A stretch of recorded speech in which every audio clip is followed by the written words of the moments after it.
Reconstruction is the time period after the Civil War. It's called that for a lot of reasons. The biggest reason is because there was literal rebuilding to do. During the Civil War, much of the South's infrastructure was destroyed. Its bridges, its railroads, its factories, its shipyards, its plantations, its farms, you name it, it was targeted by the Union Army, the winning side in the Civil War. We discussed this in detail when we did the Civil War.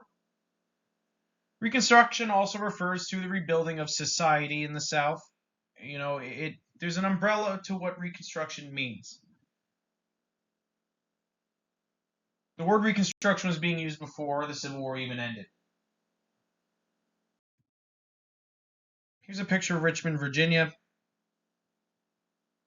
This is taken in April of 1865, the month and year the Civil War ended. Here's another photograph of Richmond, Virginia, again the Confederate capital, and now the surrendered Confederate capital. As you can tell, there's much destruction from the war. So again, what is Reconstruction? This is the time period after the Civil War, and most historians agree it ends in 1877. There's going to be lots of new laws changed in the South. The South is going to try and protest and oppose Reconstruction. As we know, Abraham Lincoln wanted a peaceful end to the Civil War. He wanted a peaceful Reconstruction as well. He does not live to see the end of the beginning of Reconstruction, But Lincoln did want all the southern states to rejoin the Union quickly and peacefully as possible, guys. So we set up this plan that we'd allow them back into our country, back into the United States, if they reconstructed their state. Again, there's that word, reconstruction. If they reconstructed their state laws to exclude slavery, and if they reconstructed their state constitutions to include civil rights for the now freed slaves, this is what they're supposed to be doing in order to be admitted back into the Union, back into the United States. However, Abraham Lincoln is no longer with us. He's assassinated. Andrew Johnson, a man from the South, becomes the president because he was the vice president. Andrew Johnson is going to oppose providing civil rights, and he's going to take the side of the South, as you'll see many, many times. In this case, back in the day, in the South, we had Democrats, and in the North, we largely had Republicans. Of course, that's not everybody everywhere. But as you'll see, the Democrats are in the South in this case, and again, the Republicans are in the North. You can argue the Republicans, their side more or less won the Civil War, and the Democrats lost. It's very fair to say. Here's a map of the southern states and when they were readmitted to the Union. There's two different years here. You need to look at this on your own time. It's important to understand maps as we look at history. And this map again shows the dates of readmittance and when these states were, again, reconstructed. And you'll see that some states rejoined the Union quickly, others didn't. Again, the Civil War ended in 1865. This shows 1868 to 1877. There was different ideas on how to handle the war-torn South, and what should we do? Should we punish the Confederates? Should we let them down easy like Lincoln wanted? Should we continue that? The precedent that Grant set at Appomattox when he pardoned all the Confederate soldiers, freeing them of prosecution. So now that that's happening, and the Confederates are, the Republicans say, well, I guess they're getting pardoned. A lot more radical Republicans, like Thaddeus Stevens, people who fought for the 13th Amendment in the first place. He's a representative from our home state of Pennsylvania. He thought that if you fought for the Confederacy, your land should be stripped from your possession, meaning you lose it We take it away from you, your land, your farms, your plantations, and we give it to your former slaves for them to live on and build African American communities on this land. And people in Congress, Republicans as well, but mostly Democrats, of course, were gawking. No, this is incredibly, no, you can't do this. This is crazy. And this was considered radical. Historians remember this time period briefly after the Civil War as radical Reconstruction. And you have this. You have the pushing for constitutional amendments, which you'll see some do pass. You'll have other fights, the Civil Rights Act of 1866, demanding the southern states now have to provide equal protection and voting rights for African Americans. So Thaddeus Stevens is up against, again, the South and the old Confederacy. The South immediately, it's important to know, they immediately go to work to create what are known now as the Black Codes. And the Black Codes are rules for African Americans, and these rules were very strictly enforced. They were very serious offenses to be accused of when African Americans were arrested for violations of the Black Codes. And these Black Codes were incredibly infringing and incredibly controlling. They prevented African Americans from owning guns, owning land, voting.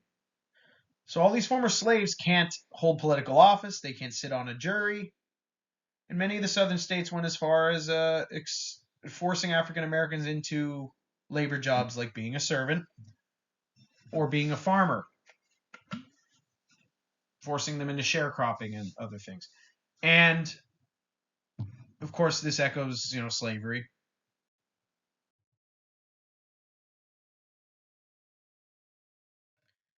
We have the Freedmen's Bureau. Okay, this is considered under radical Reconstruction, even though maybe today wouldn't be considered that radical at all, but at the time it was.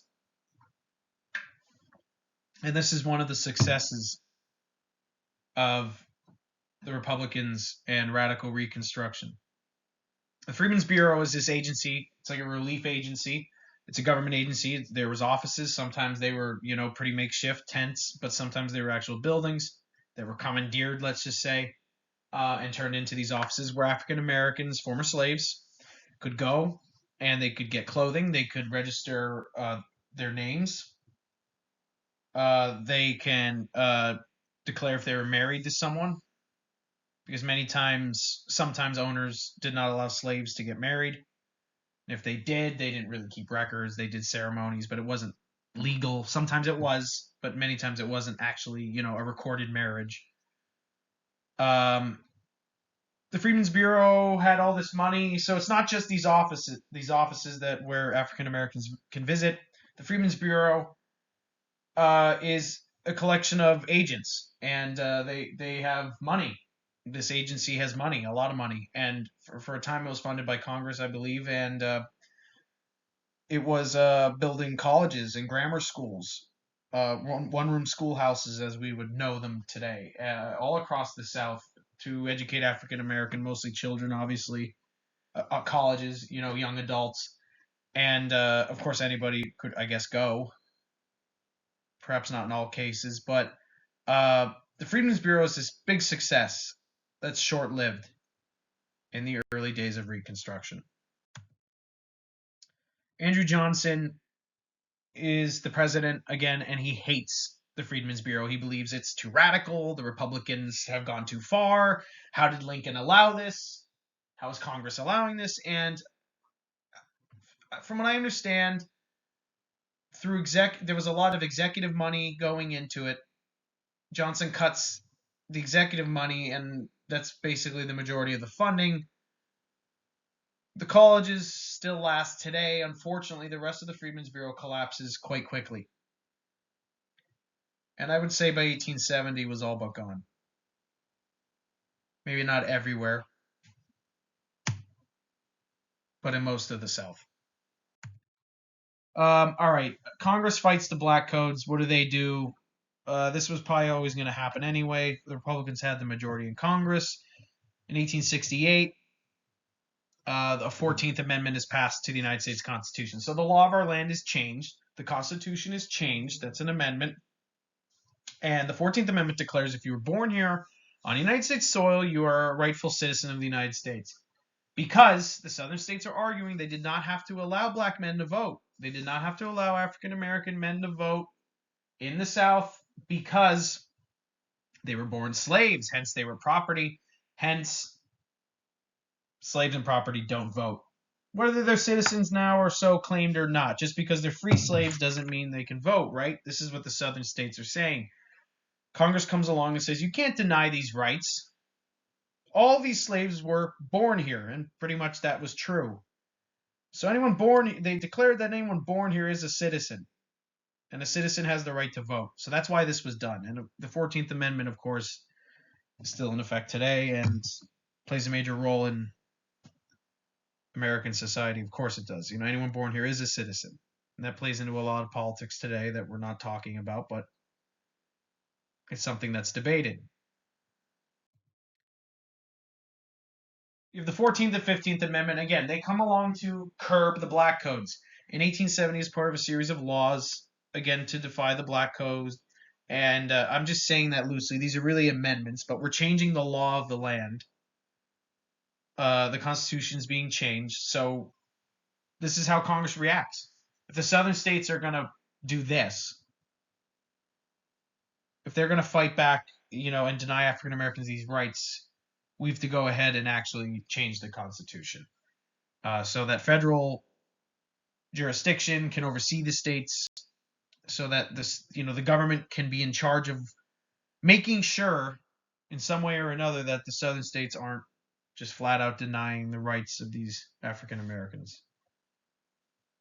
15th Amendment says that you cannot deny someone's voting rights based on their race, the color of their skin, because again, the southern states were doing that. They were saying you couldn't vote if you were non-white. If you were a colored man, they would say you cannot vote. Obviously racist. Obviously a reflection of the politics before the Civil War, before the end of slavery. And this is why we have the 15th Amendment.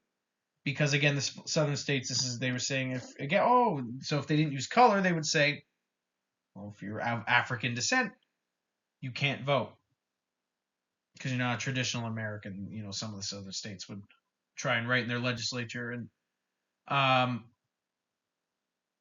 so the 15th Amendment comes along, and the 15th Amendment says you can't do that. Right here at the end, and pay attention to this because this was missed by a lot of people. Before the Reconstruction Amendments, Congress passed the Civil Rights Act of 1866. So even before all this, Congress was trying to say, hey, you cannot deny these rights to African Americans. So that's the Civil Rights Act of 1866. But the 14th and 15th Amendment end up solidifying what this law did anyway. So it's just important to note that Congress tried.